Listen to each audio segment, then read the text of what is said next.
Con el ingeniero Carlos Herrera Descalzi, que ha sido ministro de Energía y Minas, precisamente. Muy buenos días, ingeniero. Muy buenos días, gracias por esta oportunidad.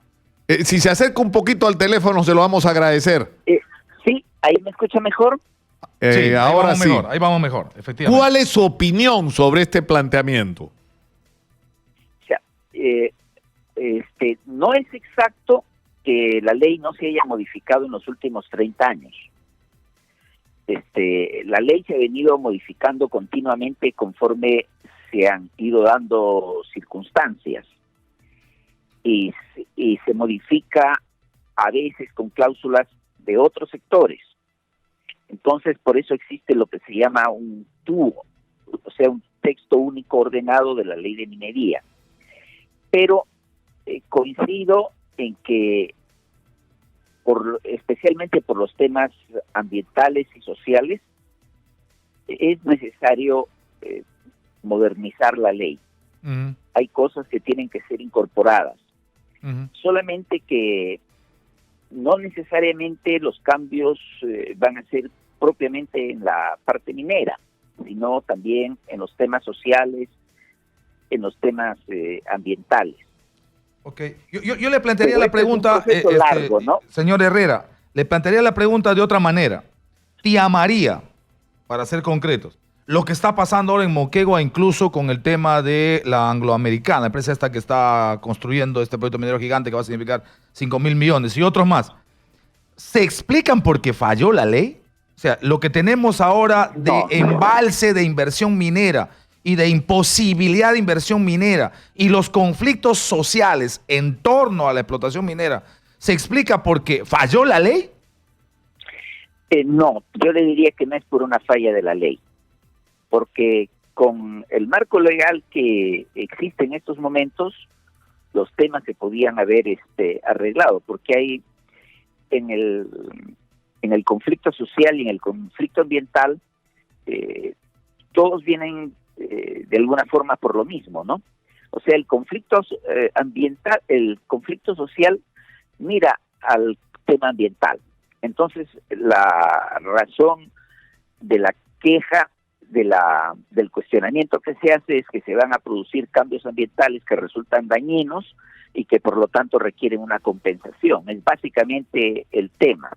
Entonces, el tema es que la compensación no siempre ha sido suficiente o no todas las poblaciones han sentido que sus anhelos han estado satisfechos de acuerdo a lo que se ha realizado la ley, pero no significa, aquí también he visto que se cuestiona el tema económico. La minería más o menos paga el 50% como impuestos en total, porque no solamente paga el impuesto general a la renta, sino paga otras cosas que llegan el porcentaje de impuestos a más o menos el 50%. El tema, la gran pregunta es, ¿qué se hace con el 50% que pagan las empresas? ¿No? Ese 50%, por la forma en que se invierte, no ha sido muy exitoso. Si me refiero, por ejemplo, al tema de las bambas, ¿no? En el tema de las bambas, la crisis que vimos unos meses atrás, entonces la mina le había dado dinero a los pobladores. Habían personas directivos que habían recibido casi 1 millón de soles y pues se lo malgastaron o se lo gastaron y ahora querían más, ¿no? Y buscaban el motivo para justificar su existencia. Entonces, por ejemplo, creo que es un error darle dinero a la gente. Sí, pero ahí ingeniero, discúlpeme, pero lo que ha habido es 17 compromisos, de los cuales la mayor parte en el momento que ellos no se han cumplido, ¿no? No es que les dieron dinero y los dirigentes lo despilfarraron. Lamentablemente no se cumplieron con montones de compromisos adquiridos, ¿no? Es verdad, ya, pero a lo que le digo es que dinero ha habido. El tema uno es el incumplimiento de compromisos que traen estos problemas, Y el otro tema es que darle dinero a la gente es casi como un soborno. Lo que hay que hacer es asegurarse que tengan mejor calidad de educación, mejor calidad de salud, etcétera, un beneficio compartido por todos, no dinero. Ahora, pero ahora, aterrizando en el tema de una posible nueva ley de minería, usted ha dicho que hay que modernizarla y ha dicho que hay que incorporar algunos elementos. ¿Qué hay que incorporar concretamente en una visión de hacer una nueva minería y dándole un nuevo marco legal, en todo caso, a esta actividad económica? Claro, yo creo que básicamente uno tiene que garantizar lo que se dice en el estudio de impacto ambiental. ¿Ya? Entonces, garantizar que eso que se está en los papeles, eso se va a cumplir.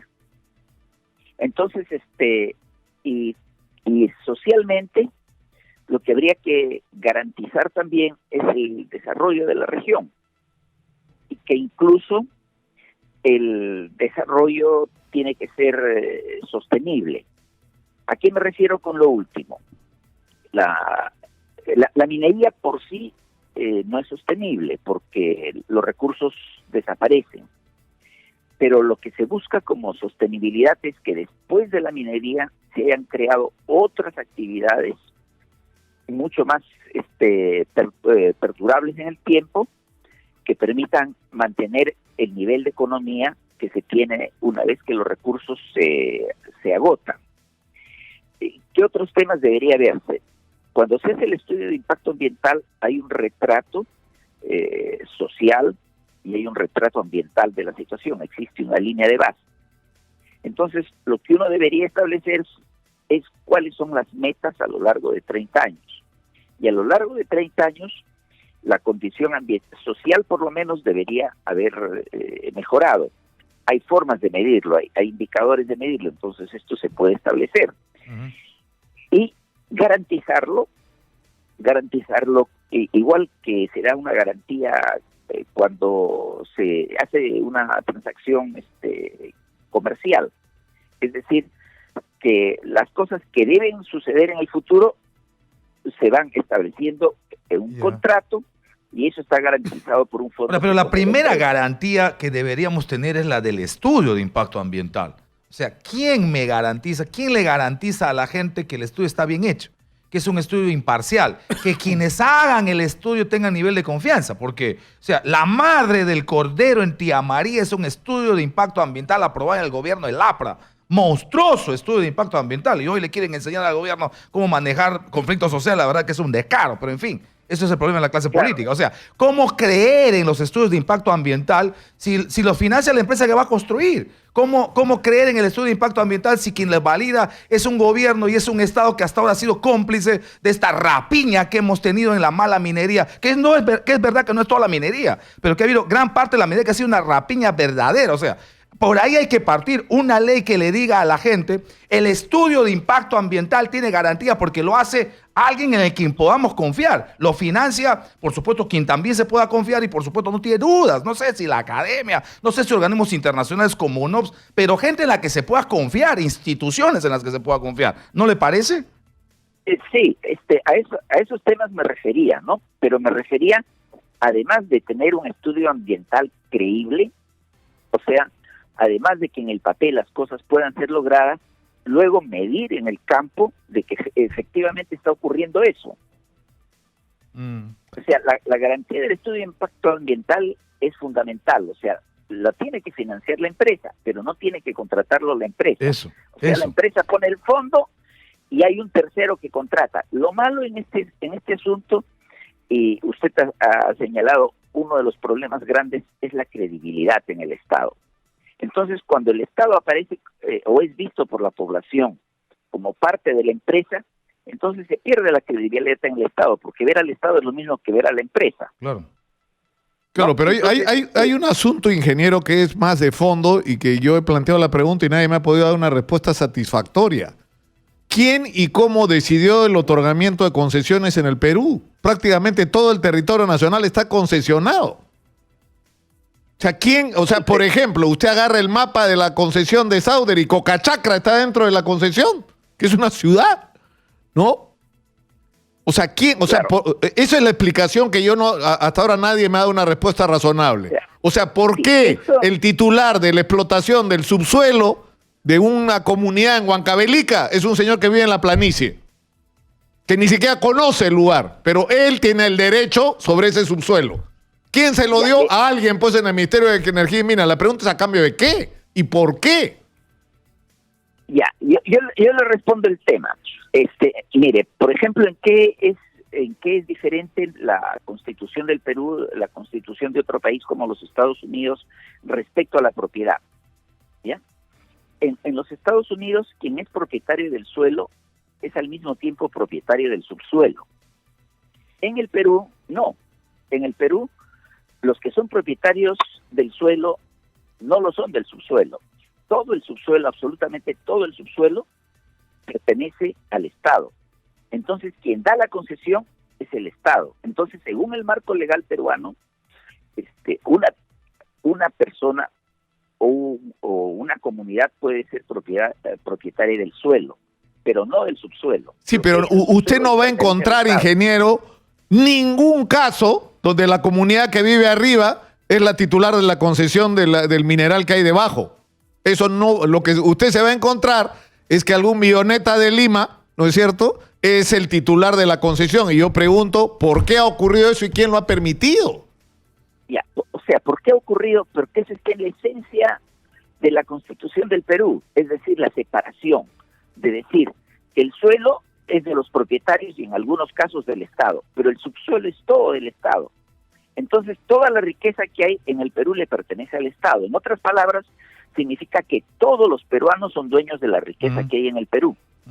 Ese es el concepto. Sí, pero al final termina no siendo real cuando el Estado renuncia a esa potestad y le entrega el derecho al privado en las condiciones. O sea, en Bolivia, por ejemplo, que es una lección interesante, el Estado es el dueño del subsuelo y el Estado hace 3 tipos de contratación minera como propietario del subsuelo: con privados, con empresas públicas o con cooperativas, que es una salida inteligente para el problema de la pequeña minería. ¿Y quién aprueba el otorgamiento de las concesiones? El Congreso. El Congreso de la República, que creo que ya se llama Asamblea, ¿cómo es? Asamblea Plurinacional, no sé cómo es el nombre que tiene exactamente. La Asamblea Plurinacional, que es el Congreso. Es el Congreso el que otorga las concesiones. Es una discusión pública, transparente. De Estado. ¿No es cierto? De Estado. Y las cosas son distintas y nadie se ha corrido de Bolivia. No, la empresa privada sigue trabajando. Casi el 60% de la explotación minera en Bolivia es privada. Claro. En el Perú, quien otorga las concesiones es el Ministerio de Energía y Minas. Y existe un procedimiento para eso. Y además, el que tiene la concesión recibida por el ministerio paga lo que se llama un derecho de vigencia. Y ese derecho de vigencia es repartido por el Estado entre los distintos niveles de autoridad que tiene el Estado, es decir, entre autoridades locales, autoridades regionales y autoridades nacionales. O sea, quien tiene un derecho de vigencia lo paga, no necesariamente que lo esté explotando.